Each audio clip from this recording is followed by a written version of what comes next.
Na hata mama, kuna mambo ambayo mzazi mwanaume hawezi kushughulikia kama baba.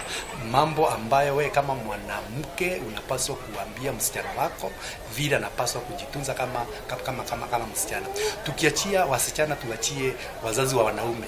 Wazazi wa wanaume kuna mambo mengine hawezi wakataja, lakini kama we mama, kuna mambo ambayo unaweza kutajia msichana wako na ataelewa. Kama wewe ni guardian ya mtoto, pengine wazazi wake hawako pale. Kama wewe ulikosana na bibi yako na ukaachiwa mtoto ukiwa mwanamke ama ukaachiwa mtoto ukiwa bwana, please tunza huyo mtoto, kwa sababu huyo mtoto anaweza kuwa kitu chochote katika dunia hii. Na hiyo kudhurumu watoto kama vile tuliona ile shule ya sekondari pale Nairobi.